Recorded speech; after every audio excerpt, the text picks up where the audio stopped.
Bonjour, ni hao, and welcome to the Game Voice channel. I'm Johnny. I'm Josh. And we're back. It's been too long. It has been a while, and there's been several new deaths and murder mysteries that have been solved since the last time we talked to you guys.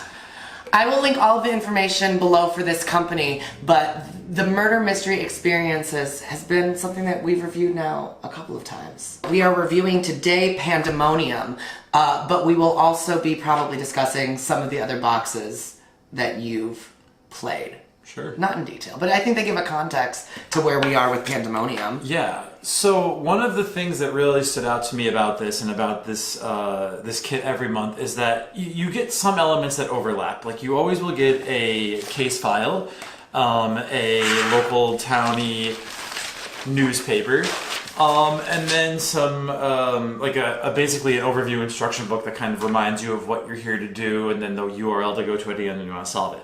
Outside of those things, there's always some different evidence that kind of weaves its way in. We got a cool pen this time, a psych ward chip for good behavior. I think Johnny also deserves that as much as the patient story does. And you know, I think that it's cool that not only do they change out the kind of stuff that you get to a degree, but also the tools that you're given to solve the mystery are not always the same. As far as like, you're solving this based on a timeline, you're solving this based on alibi, you're solving this based on other factor X, Y, or Z. Not all of these are like, okay, it's one of these 7 people that were in the mansion. Some of them are much more open-ended because you're dealing with a whole town. The town is always Port St. James, kind of like the Cabot Cove of the series. Yeah, so that can be a good or a bad thing, because depending on how they position it, I've had some boxes where it was really not linear and you didn't even know who to consider a suspect. And then there's some that have been really on the nose with like, oh, it's one of these, 6 people.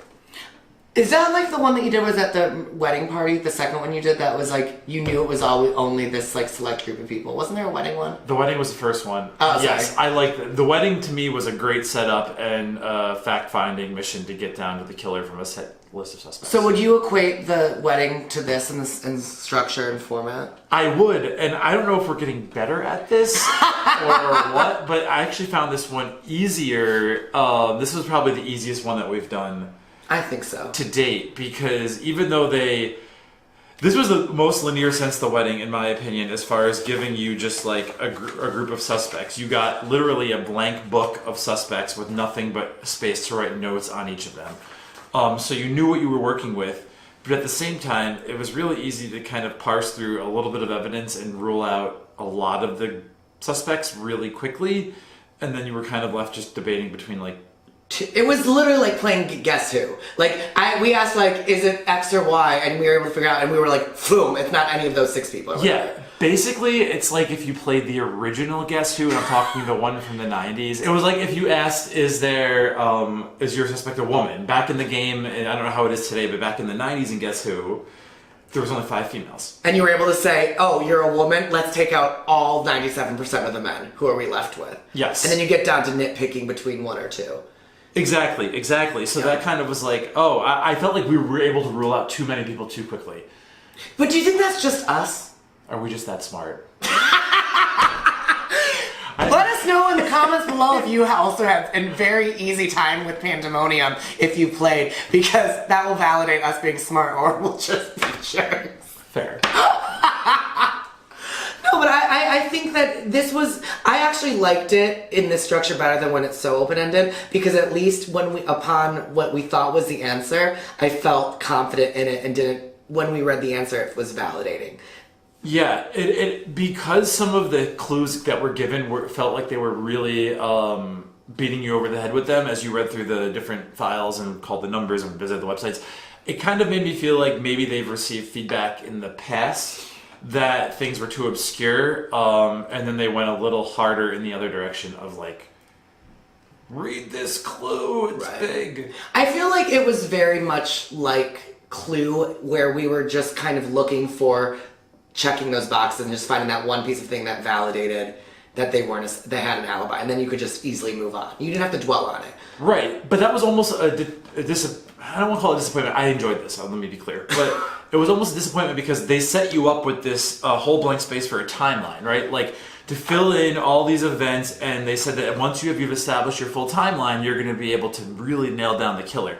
Well, we were able to whittle the killer down to a couple people really easily, and the timeline was kind of like irrelevant. When we read the answer, because after you complete this, there's always a website that you go to that tells you, like, this is what you were supposed to figure out, and these are the clues that point you to that direction. They belabored the explanation of a lot of these alibis in a way that was way more detailed that we didn't necessarily think of. Because we were like, oh no, she has an alibi. Done. But they explained the why, and I was like, you don't need to explain it. You gave them one. Like, yes, exactly. We're done. Like, exactly. Move on. Yes, I really thought we were going to have to be getting down to the wire of, oh, like, she was free at 4:39 and he was free until 4:41. But no, it was more like, oh, they're all out. Like, we know who the killer is. I think they over-prepare. I think we have been so accustomed by some of these boxes to have to, like, reach for things and, like, try to glean connections between things that we were like, oh, there's going to be a timeline. We are ready to piece this together. Yes. We were overly prepared. Yes. Previous boxes have been so hard that we have come in ready to like go through it with a fine-tooth comb, and we could have used kind of like a blunt brush. That's even a thing. But it was fun, and I think that that's important to remember. Is that like this was a good experience. It was one of the quickest ones, but it still took us about like 30 minutes. Yeah.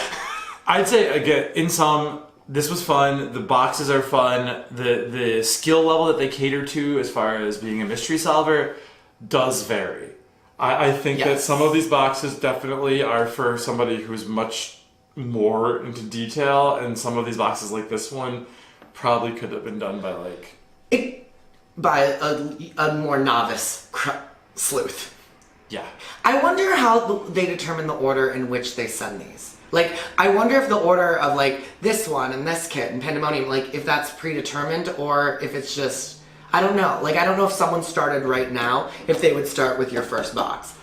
Or if they would just get this month's. I don't know. You know what I'm saying? Well, in the solution to this one, they do mention previous mysteries. So these are clearly meant to build on each. And you don't need to do previous ones to do this one, but the references, I think. There's Easter eggs. Yeah. The one thing also that I really like about this subscription service is that it is month to month, so you're not locked in to 6 months of having to do this. You can come in and go as you like, which makes the experience and your own response to the box and how easy or hard it was for you to solve it kind of a better option, because you can keep going if you want to or see what the challenges are. Stop. So that's nice. There's no commitment. Who knows? I mean, if this is still true today, but when I was reading the game makers' responses to some online reviews or complaints previously, they had mentioned that their mystery writer or writers are Mensa members. So there are some serious brains going into this. At least there was at one time. I don't remember how old those reviews were. So,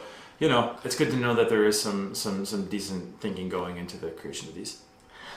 We'd love to hear if you are playing any of these and what you thought of Pandemonium, if you had the same reaction as we did, or if it was different. If you enjoyed this video, please take a moment to give it a thumbs up. And if you're a subscriber, thank you so much for subscribing. We love getting to share this different type of content with you and bringing Josh back. And if you like Josh, let us know. If you are not a subscriber, we'd love for you to take a moment to hit that subscribe button so be notified of future game reviews, as well as pop culture, Disney, and all sorts of fun game-related content. And to close this out from myself, Johnny has let me know that I have been remiss in reading any comments on these videos and responding, so I will make it a point, if you do comment, to reply to you and say hello. Look at that. That's like a Josh guarantee. Until next time, bye!